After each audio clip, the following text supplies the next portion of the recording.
Merci Seigneur Yahweh pour ce jour que tu as fait pour toi-même, ce jour de du 14 juillet 2019. Merci Seigneur que tu es toujours là, bienveillant, prenant soin de nous en toutes choses. Merci Saint-Esprit pour ta fidélité, notre conforteur, notre réconfort et notre enseignant en toutes choses, nous nourrissant toujours du pain de la vie, même aujourd'hui.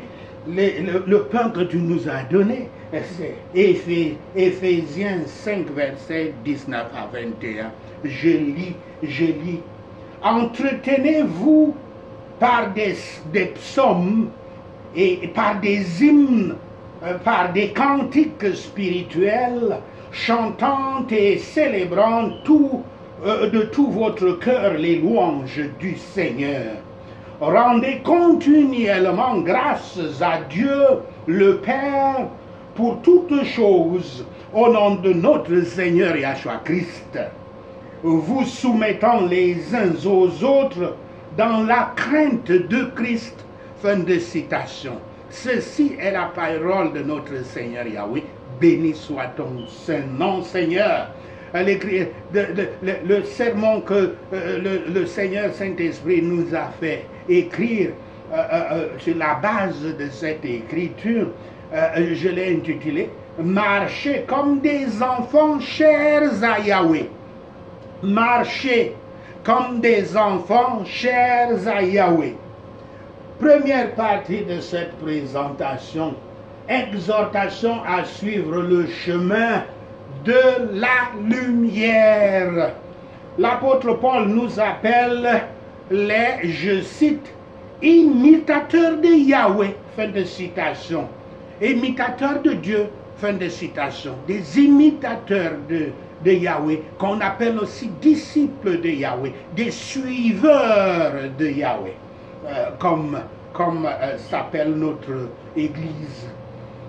En tant que tel, à notre communauté chrétienne qui porte le nom de notre Église, en tant que tel, il dit que nous devrions marcher dans l'amour, tout comme Yahshua Christ nous a aimés. Et il nous a aimés comment? En donnant sa propre vie pour nous, comme une odeur bonne à Yahweh. C'est-à-dire que ceci veut dire que quand on applique ça, puisque nous sommes des suiveurs du Christ, des imitateurs du Christ, des disciples du Christ, c'est ça que ça veut dire, disciples, c'est-à-dire imitateurs. En tant que tel, il nous dit que nous devrions marcher dans l'amour.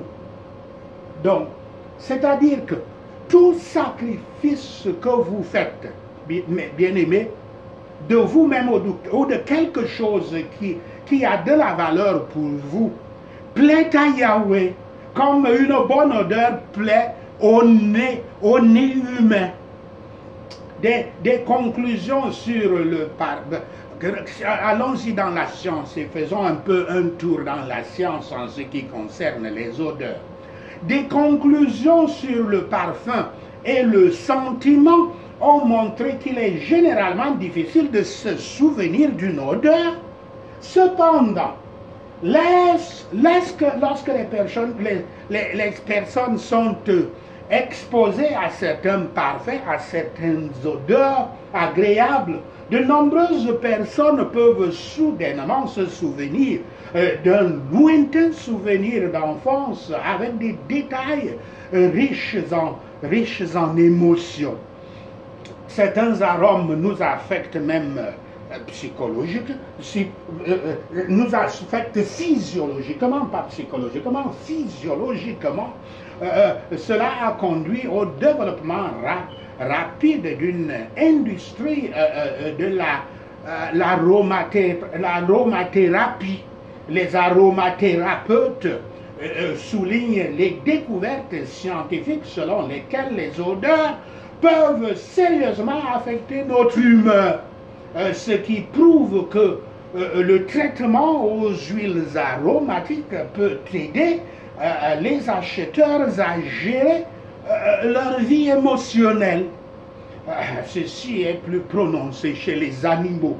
Le reniflement évaluatif auquel les mammifères se livrent pendant la parade d'amour selon des indices que le parfum est l'équivalent chimique du plumage du paon ou de la chanson du rossignol, une parure pour attirer les compagnons, notamment les compagnons mâles. Darwin, le scientifique de la théorie de l'évolution, avait réfléchi profondément dessus dans l'un de ses manuscrits non publiés. Et il en est venu à croire que la sélection naturelle avait conçu les animaux pour produire seulement deux types d'odeurs. Les odeurs qu'il appelle défensives, comme celle de la moufette, vous connaissez bien cette odeur-là, la moufette en Afrique, et les odeurs du marquage territorial ou de l'attrait conjugal, comme celle émanant du cerf musqué, et puis comme celles embouteillées par les parfumeurs du monde entier. C'est probablement ce phénomène que Yahweh avait utilisé pour amener les auteurs des Saintes Écritures qu'il sélectionne, à écrire qu'il sélectionne ses élus ou son élu en fonction de la valeur de ses actes ou de leurs actes. Les efforts que vous développez pour aider ou servir une autre personne sont un arôme agréable pour Yahweh. Pour comprendre cette expression biblique, ce qui signifie que Yahweh est content de cela, de ce que vous faites. Par contre, la fornication, toute impureté, la convoitise, la souillure, les paroles stupides, grossières pour dire, les paroles grossières, les plaisanteries mondaines sont un parfum défensif pour utiliser l'expression de Darwin. Ce sont des odeurs défensives pour Yahweh.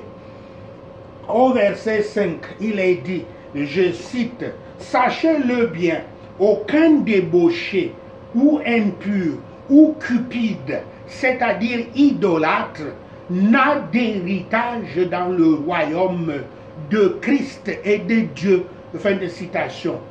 Vous avez bien compris, j'insiste surtout pour cupide, car beaucoup d'entre nous, la majorité d'entre nous, sont à la poursuite de l'argent, adorent même l'argent et les richesses, celui dont le démon s'appelle Mammon, comme l'a appelé notre Seigneur Yahshua Christ. Cela, c'est de l'idolâtrie. Et quand vous adorez un tel Dieu, le Dieu de l'argent, par conséquent, vous êtes cupide, vous n'aurez aucune place dans le royaume de Dieu. Vous perdrez votre temps dans les églises en vous faisant appeler chrétien. Il nous est conseillé de ne pas vous laisser séduire par des, entre guillemets, vains discours, fin de citation, c'est-à-dire des discours mondains, des paroles qui ne sont pas remplies du Saint-Esprit et de la vie, comme cela est dit dans Jean 6, verset 63. Donc, remplis du Saint-Esprit et de la vie, comme les paroles de Yahweh. Comme les paroles de Yahweh. Nous devons faire attention de n'avoir aucune part avec ceux qui disent de vains discours, des discours mondains, de peur de sombrer avec eux dans leurs ténèbres. En tant que chrétien, et vous savez que le monde est dans les ténèbres, il vit dans les ténèbres, il vit dans le mépris de Dieu, Yahweh. en tant que chrétiens, nous sommes maintenant des, je cite, enfants de lumière. Enfants de lumière, fin de citation. Car il y a des fruits du Saint-Esprit dans toute bonté, dans toute justice, dans toute vérité que nous exhibons. Ce qui est la preuve que Yahweh nous accepterait. Par conséquent, nous devons toujours reprouver les, je cite, œuvres infructueuses des ténèbres. Tout ceci, je suis en train d'abord d'expliquer tous les versets qui précèdent l'écriture que le Saint-Esprit nous a donnée aujourd'hui.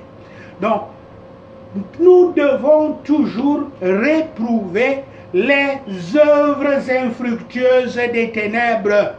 Fin de citation. Quel que soit le profit qu'elles peuvent vanter. Car elles aboutissent à la destruction du pécheur impénitent.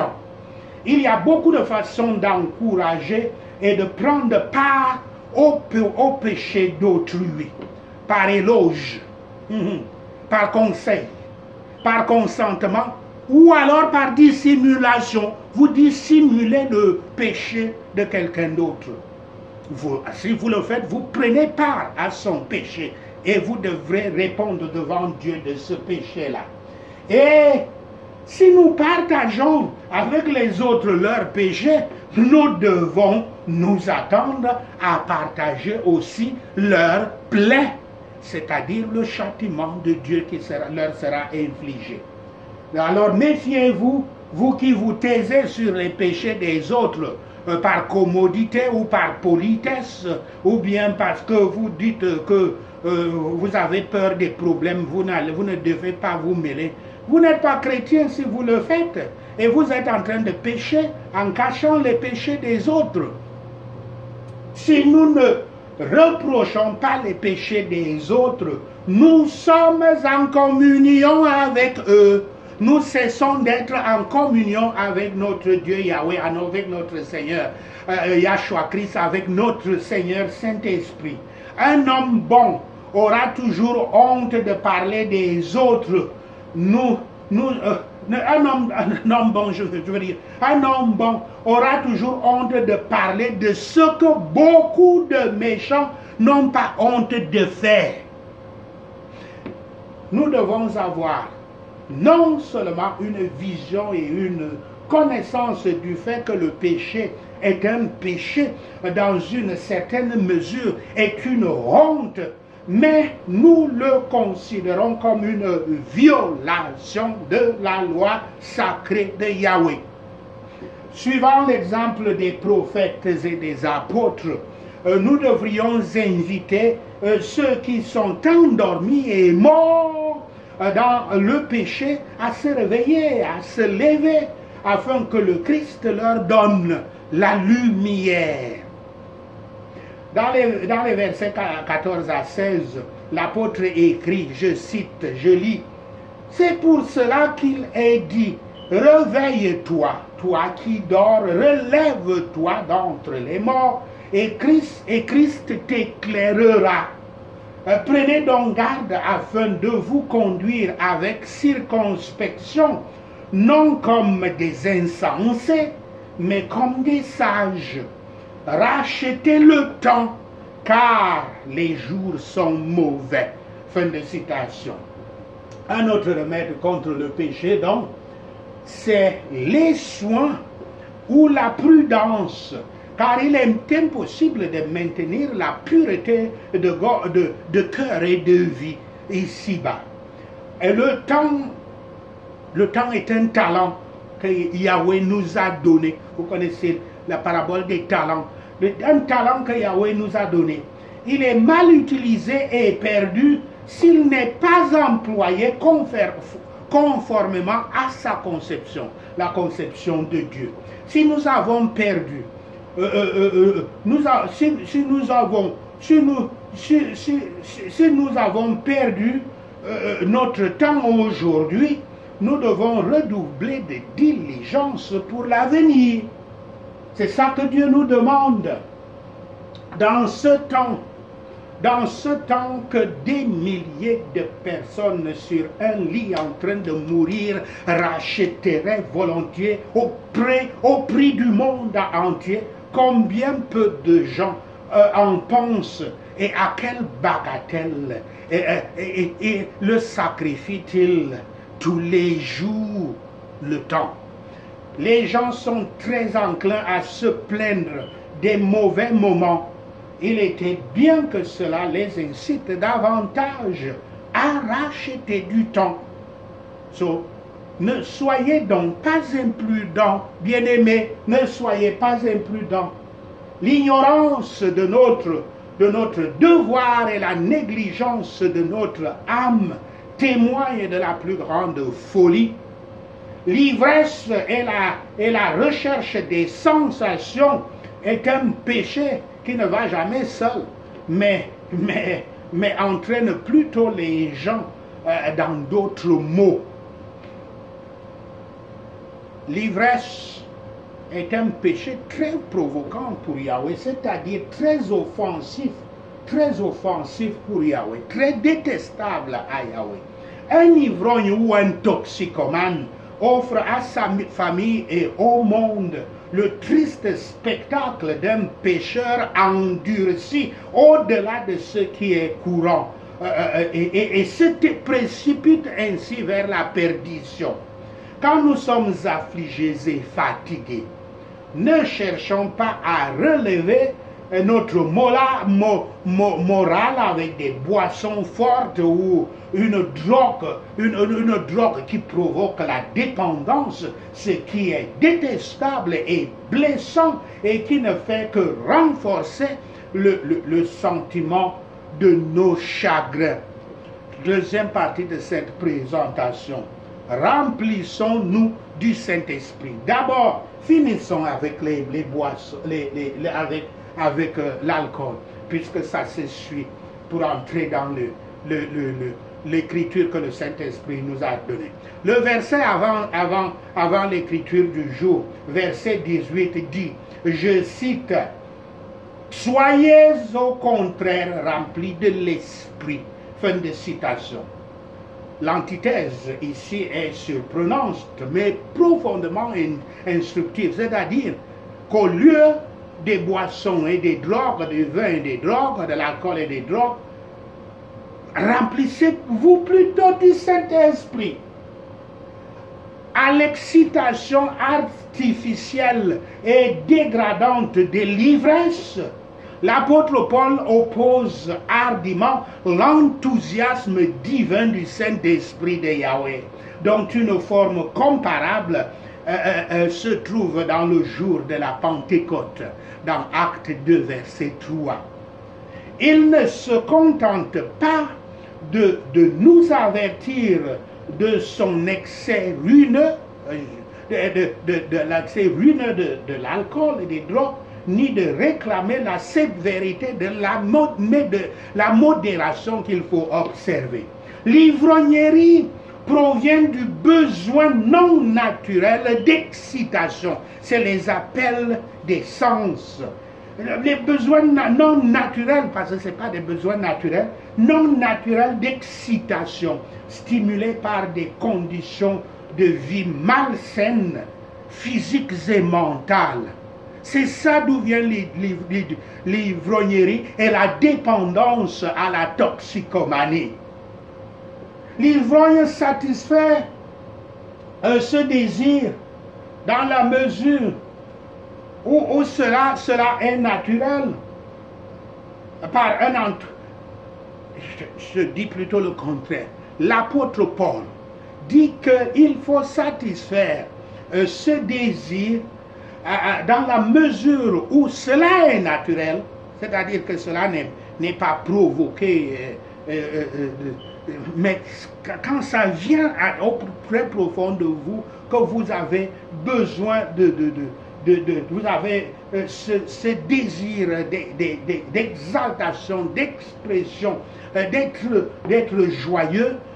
Donc, quand ça vient de manière, cela se satisfait par un enthousiasme divin plus brillant et plus fort que même le devoir envers Yahweh et l'homme, éclatant en action de grâce, en adoration et en amour, que les chrétiens, au moment de s'offrir un verre de vin, pour ne pas dire d'alcool ou bien d'une dose de drogue, pensent à cet avertissement.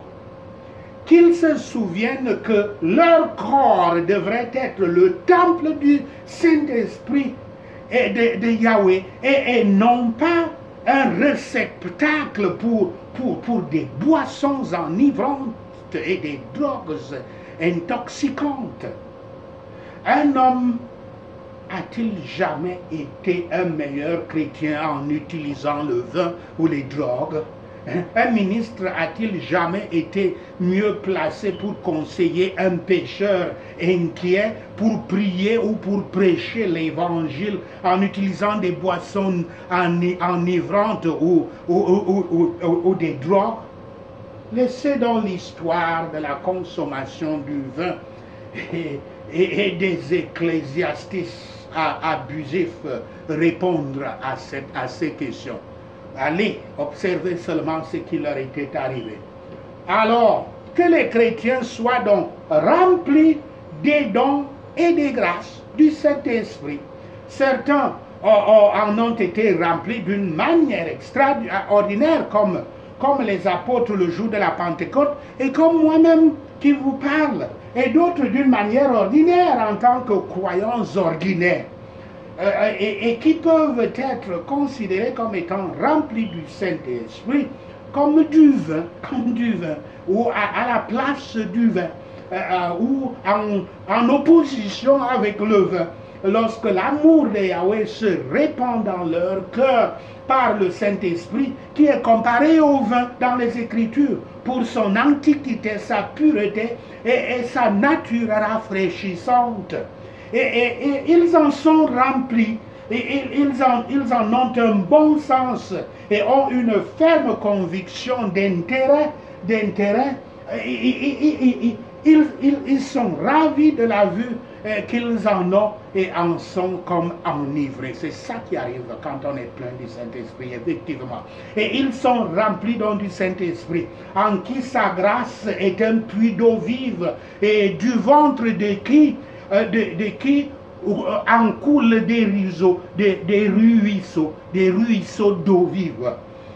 Et qui ont une grande mesure de paix spirituelle et de joie, exprimée de la manière qui suit dans les versets qui nous ont été donnés. Cette paix spirituelle et cette joie spirituelle, cette joie intérieure, c'est quelque chose d'inestimable. C'est pour ça que les croyants doivent chercher à être baptisés du Saint-Esprit, pour savoir ce que c'est. Parfois c'est très difficile à exprimer, mais par une fervente prière, cherchons à être remplis du Saint-Esprit et à éviter tout ce qui peut affliger notre réconfortant consolateur, le Saint-Esprit de Yahweh. Cherchons toujours à nous faire baptiser du Saint-Esprit, pas de l'eau. Cherchons à nous faire baptiser par le Saint-Esprit selon Matthieu 3, verset 11. Sans quoi nous ne devons pas être appelés chrétiens du tout. Si tu n'es pas baptisé du Saint-Esprit, c'est inutile de te faire appeler le chrétien, parce que c'est le Saint-Esprit du Christ qui va te guider sur le chemin du salut. Donc cherchez le baptême du Saint-Esprit que nous donnons, que nous administrons dans notre ministère. Le premier verset, donc verset 19, dit: entretenez-vous par des psaumes, par des hymnes, par des cantiques spirituels. Fin de citation. Les mêmes mots se retrouvent dans Colossiens 3, verset 16, avec une différence d'application notable.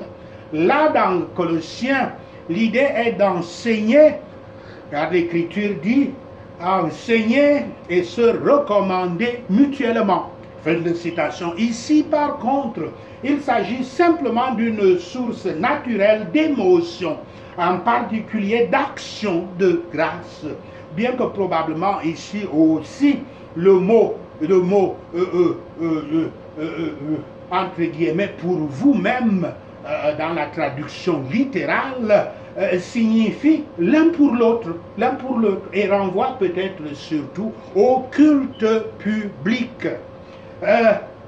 Parmi les différentes sortes de cette musique, parlons-en, les psaumes et les hymnes se distinguent facilement.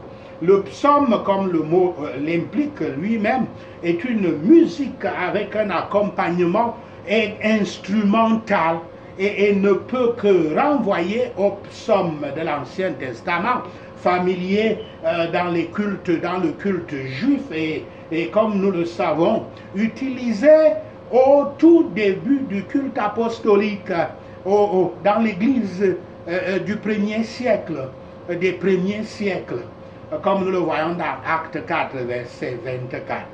Sur leur utilisation fréquente, nous pouvons aussi voir 1 Corinthiens 16, verset 26 et Jacques 5, verset 12.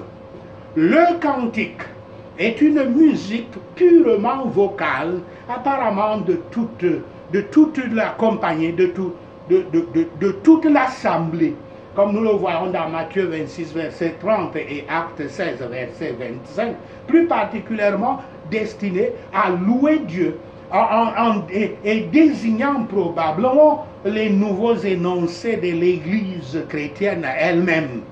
Mais l'interprétation du chant spirituel, entre guillemets, chant spirituel ou ode est plus difficile.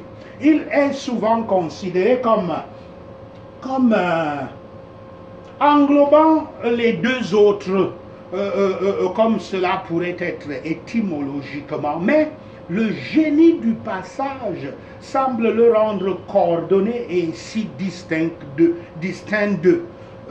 De l'utilisation du mot chanson ou cantique ou ode appliqué à la poésie lyrique, on peut peut-être supposer qu'il décrit une musique plus variée et plus élaborée, chantée par une seule personne, une expression spirituelle d'une personne pour toute la congrégation. Paul semble faire allusion à 1 Corinthiens 14, verset 26, dans un passage qui traite expressément des dons spirituels spéciaux de la chanson, comme par exemple les dons spirituels de David. Et je le cite, « Chacun de vous a un psaume ». Fin de citation. Évidemment, il pourrait s'agir strictement d'un hymne ou d'un psaume, bien que l'usage commun, comme ici, le distingue des deux. Et l'Écriture dit donc, continue en disant, chantant et célébrant de tout votre cœur les louanges du Seigneur. Fin de citation. Avec une affection, cela veut dire avec une affection sincère du cœur et pas seulement avec la langue. Le mot traduit, entre guillemets, faire de la mélodie, fin de citation, est le verbe correspondant au psaume. Ci-dessus, comme chantant le chant, on peut dire, chantant le cantique. Cette clause n'est pas identique, mais coordonnée avec la dernière. Cela décrit la mélodie audible et publique. Ceci décrit l'énonciation secrète de la musique dans l'âme, qu'elle accompagne l'autre ou en soit distincte. Et l'Écriture dit, rendez continuellement grâce. Fin de citation. La première épître aux Thessaloniciens, 1 Thessaloniciens 5, verset 18 en particulier, est indissolublement liée à une joie et à une prière incessante, car elle dit, je cite, « Réjouissez-vous à jamais ».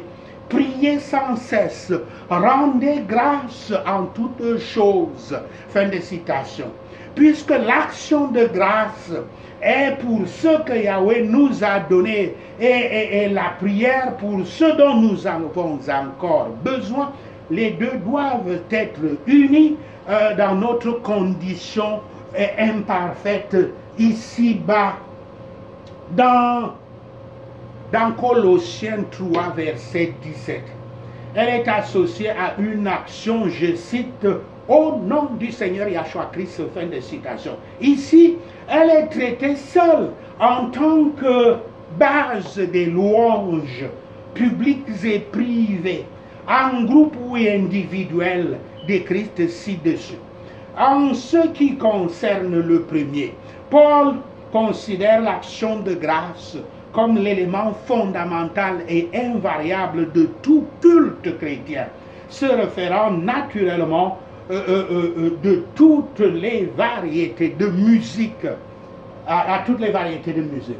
En ce qui concerne le second, il décrit l'esprit habituel de la reconnaissance qui règne dans la joie et la peine, non perturbé même par le sens du péché repentant, comme la musique intérieure de toute vie chrétienne.